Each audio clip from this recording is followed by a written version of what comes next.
Sometimes when working a sample, it is advantageous to have a little bit more work below the actual sample, something that could be placed under a frame perhaps.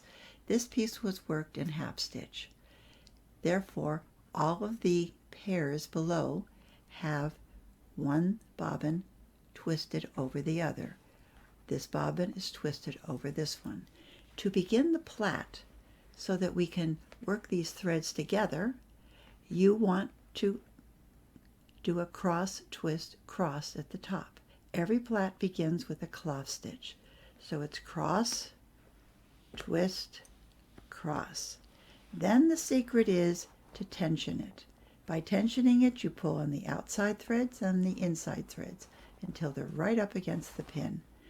To continue the plait, it's twist, cross, tension. Put the pairs together, twist, cross, and tension.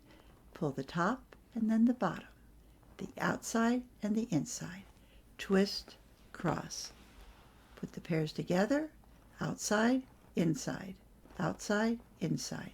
Twist, cross, outside, inside, until you get a nice looking plait. Twist, cross. If it begins to wiggle, take it out and do it again. You want it to have that nice straight line. Now, there are several ways to finish this. With this particular thread, it's so thick, you actually do need to tie a knot. If it's very, very thin thread and you've made a long enough plait, oftentimes it will stay together and you don't need to do anything. In this case, that's not going to work. So I'm going to lengthen my bobbins and I'm going to do a square knot. A square knot takes one pair, two bobbins. It takes the left pair over the right pair and underneath the right pair.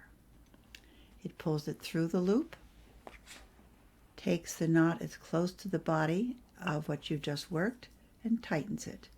That was left over right, so this time it's right over left. So it's right underneath the left and through the loop. Pull it down to the bottom and tighten it. Because we've done one side, it would be wise to do the other. So we again need to extend the threads, lengthen the threads, do your left over your right thread, go underneath the right thread, pull it through, move it down to the knot, the body, tighten. That was left over right, so this time it's right over the left, under the thread, and pull the knot down to the body.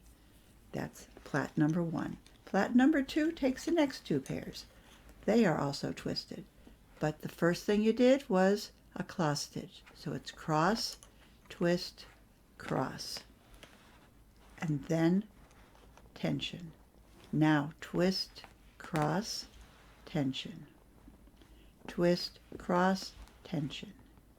Twist, cross, tension. Do as many as you want. When you've reached the length you desire, do your knot. Again, these are twisted. So you're ready to begin the plait. The plait is cross, twist, cross, tension. Twist, cross. It's always twist, cross, tension. Twist, cross, tension. Twist, cross, tension, and do your square knot. Because this pair, this bobbin came from the left side, it's now on the right, you can tie these two together. This pair has one on the left and one on the right, so you can tie those two together. Another way to finish the plait is to cut the bobbins about maybe 5 to 6 inches below the last plait. Create a loop, place the ends of the threads through the loop. Pull the ends through the loop, moving the knot up as close as you can to the actual plait in order to give it a nice ending. And then tighten. You can then take each thread individually and pull it until it's smooth. This creates much more of a bump and therefore will show a great deal more underneath a frame, but it is a very neat looking finish as compared to this finish where it is flatter, but it is more spread out.